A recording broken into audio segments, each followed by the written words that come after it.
How is it? Another Sunday news update for all the people that can't be watching the news and whatnot. So to get everybody in the loop. Everybody had a good week. Everybody's having a good week. This week's gonna be nice for some of us. It's gonna be great for a lot of us. Could be bad for you, but listen, always look at the bright side of things. But all right, we're gonna get into this first video here. All right. Start construction next week on a $9 million roundabout in Windward, Oahu. But as our Eddie Dowd reports, some residents are upset over the length of the project and the added congestion.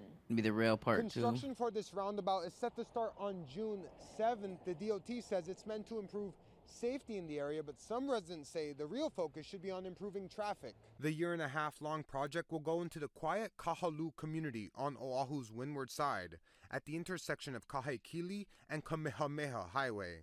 Some residents, like Kalani Mendez, say their community has no need for roundabouts. See roundabouts, I try to avoid them or stay away from them.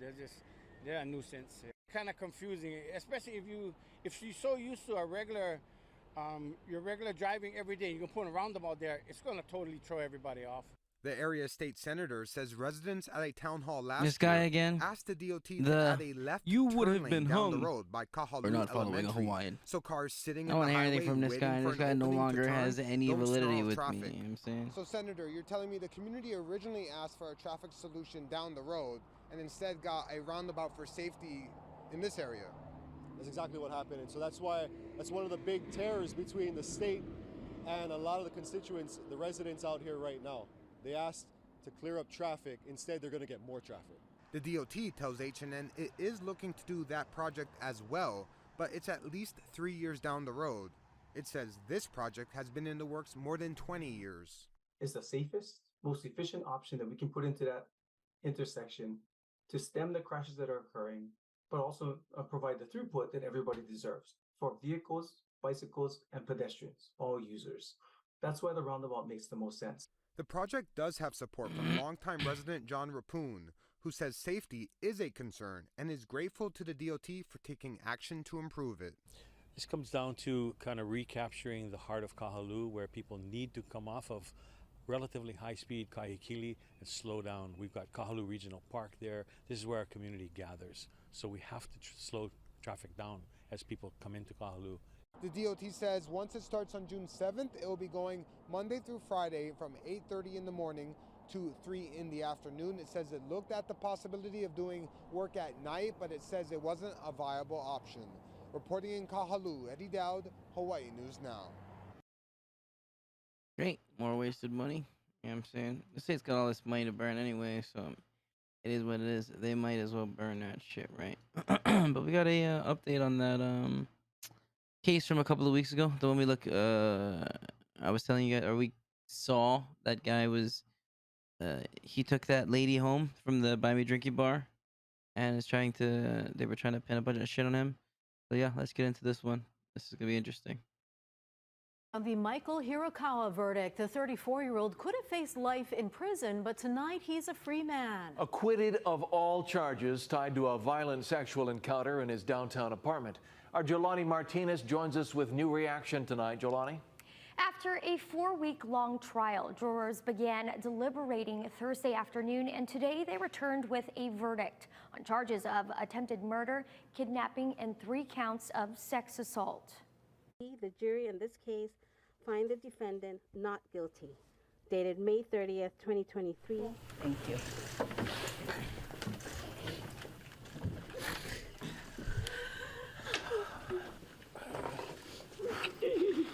Acquitted of all charges, Hirokawa held his crying mother as they left the courthouse with other family members. He declined comment. The case hinged on Hirokawa's claim that the woman he met at a hostess bar in 2020 drugged him, causing him to become violent, leaving her with serious injuries. Prosecutors argued that Hirokawa pretended not to remember much of what happened, but his attorney says the jury made the right call. It's been tough, but he was very resilient. I'm sure he's happy that the jury saw things the way they did, and he's hoping to get back to his regular life.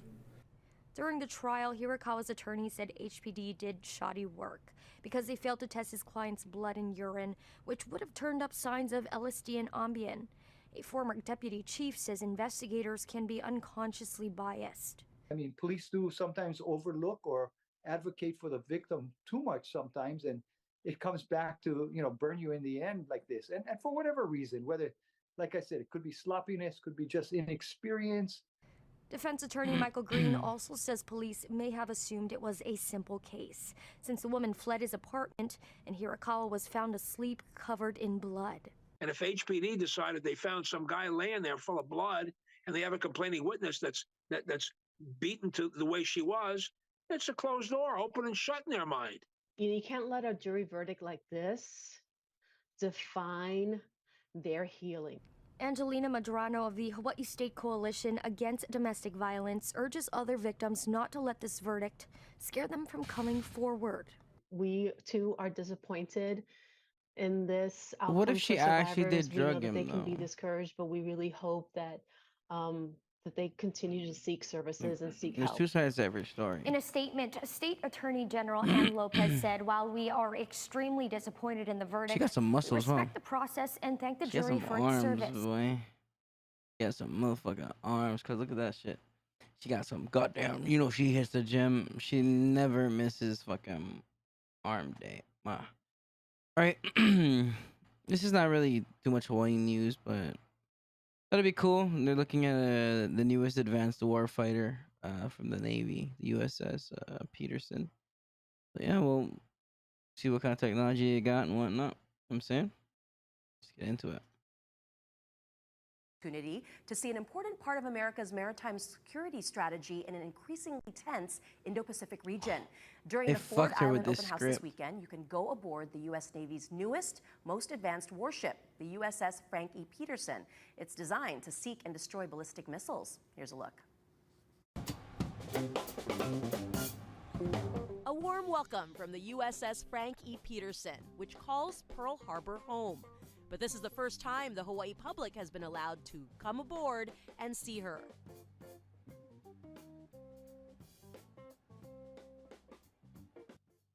And this hatch will open, the booster rocket will light, and the missile will take off. She's called a destroyer for a reason. Commanding Destroyer Officer Chad Stewart class. shows us the vertical launch Ooh. system that can carry and fire 96 missiles. These are for both long range and short range strike. You can use them for land attack, anti-submarine, surface warfare, air warfare, and ballistic missile defense. She packs serious firepower, like this Warhammer 5-inch barrel gun. Oh wow, that is heavy. Yeah. Oh wow, this is 70 pounds? Yes, ma'am. Feels a lot heavier. So we've got a couple machine guns around the ship. Because it's gas operated, so the barrel moves, but the gun mount doesn't move back. The ship's also equipped with an advanced radar system to search and track threats. Those are spy radar. It's a 360-degree phased array. Renz Malone Bueno of Maui mans the dishes that use laser beams to target incoming missiles. That's a lot of responsibility. Yeah, we do a lot of training, a lot of drills. Are you ready if North Korea shoots a missile out there? I'm definitely ready. So my primary job is to deflect missiles or distract missiles, other missiles. I mean, the pressure is real. That's why this training, we do a lot of training. So hopefully it never comes to real life situation. I hope not, cause if ever, Mr. Cayenne over there. we'll be ready. Fucking Named stumbling on after his the words. first African-American aviator and general officer in the Marine Corps, the ship is filled with tributes. About 20 of the 330 crew members are from Hawaii. They use this helm Wow. and these throttles to steer the ship and drive the ship. We used to use paper charts and Charts and darts. sextants and alidades. That shit's to ass, take dude. bearings, Paper charts are fixes, so to ass. stars and to Now we got laptops and navigation maps aids. on them and shit. We still do that, but we use electronic charting now to do so.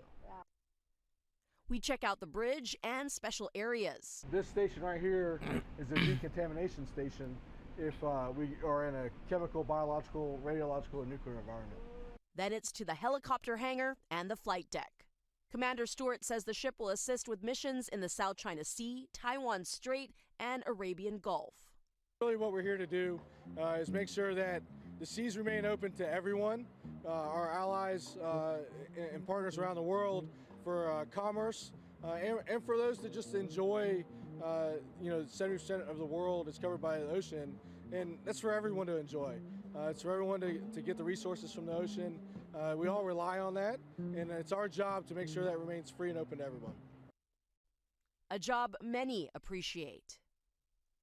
All the other servicemen here that they do and the sacrifice they give, you really don't know what is involved because a lot of it, is unseen. But you come here and you see what they're dealing with, and pretty amazing. It's awesome. Pretty And awesome. you can look at the USS Frank E. Peterson starting today at Ford Island. Doors open You wanna go check it out? at 10 a.m. and you can Ford check Island. it out all day. They also have air shows and a lot of events. You All can day. check out more information on HawaiiNewsNow.com. Take your kids, take your family, take everybody, you know what I'm saying? Take your uncles, take your aunties, take your... This is gonna be the last one we got. This is just to... I feel like we need more drug awareness here in Hawaii, you know what I'm saying? I've seen a lot more of this. Overdoses and them finding people dead and because of, fentanyl and whatnot. So just stay conscientious, watch your families, watch your kids, watch your nephews, your nieces, you know what I'm saying? Yeah, let's get to this last one. Details about a deadly mass drug overdose inside a Waikiki hotel. It's a story we first brought to you as breaking news this morning on Hawaii News Now Sunrise. Good evening, I'm Allison Blair. Hazmat crews were deployed to the Outrigger Reef Hotel just before 7 this morning. That's where medics discovered 5 patients. Eddie Dowd has tonight's top story. We are told a woman called 911 this morning after waking up in her hotel room and finding 4 of her friends unresponsive. We have confirmed one man was pronounced dead at the scene, and multiple sources tell us a substance believed to be fentanyl was found near the victims. Hazmat crews inspected the room where the victims were found as Honolulu police were seen talking to a couple outside, appearing to inform them of the tragedy. We blurred their faces for privacy. This man and woman breaking down after getting word of what happened. Officers didn't hesitate to comfort those loved ones left behind. And I see a person being dragged out in the hospital bed or something like that. The man who died is He's wearing said a to be leg. in his 40s. Honolulu EMS says medics treated and transported 2 additional males in critical condition and 2 females in serious condition. All of them were in their 40s and 50s. Law enforcement sources say Narcan, a nasal spray used to reverse an opioid overdose, was administered to all the victims. I mean, we don't know the full story, but most likely they didn't know what was in what they were taking. The head of the Hawaii Health and Harm Reduction Center says the agency has been tracking the spread of fentanyl in the islands for more than 6 years. Fentanyl is 50 to 100 times more potent than morphine. I mean, it could have been so much worse had this person not woken up. According to state officials, fatal fentanyl overdoses have increased 400% in the last 5 years. In 2022, fentanyl killed 60 people in Hawaii, the highest number ever recorded. This is becoming just so prevalent that unless we get to the source of the issue, that we're going to continue to see, unfortunately, these needless deaths. Lusk is hopeful once the FDA over-the-counter approval for Narcan goes into effect this summer, deaths will drop, but adds the public needs to do their part. Please stand up and raise your voice against this. Talk about it with your family. If you're worried that somebody that you love is maybe taking substances, talk about this because it can take just one time if fentanyl's in it. And we all, as a village, can come together and make a difference in this overdose crisis. Meantime, the investigation into Saturday's incident continues. Eddie Dowd, Hawaii News Now. That's it, y'all. Watch your families, man. Don't be taking no crazy drugs, you know what I'm saying? That shit's crazy. People are dying for... Damn. It's just... But, yeah. We'll go over some stuff you can do this week. We'll get big in 5 seconds. You ready? 3, 2, 1. All right. Now that we're big, we'll go over some stuff you can do with your families. There's not really much to do this week, to be honest. Doesn't seem like much people have planned that many things, or much people have any venues this week. But starting tomorrow is gonna be something called Backyard Adventures. I have no clue. Sounds interesting, I guess. The carnival's still going on, 50th State Fair. I believe it's Thursday to Sunday. On on Friday, there's going to be a 151st lei draping for the King Kamehameha statue. I think that's at Iolani Palace, if I'm not mistaken. And apparently Sam Smith's supposed to be at the Republic sometime this week. But Sam Smith's kind of a big guy, you know what I'm saying? He's kind of popular. I figured I would have heard about him, but we'll see. But other than that, you guys stay safe. You guys stay happy, stay healthy, do the right thing. Have a great rest of your week. I'll see you in the next one.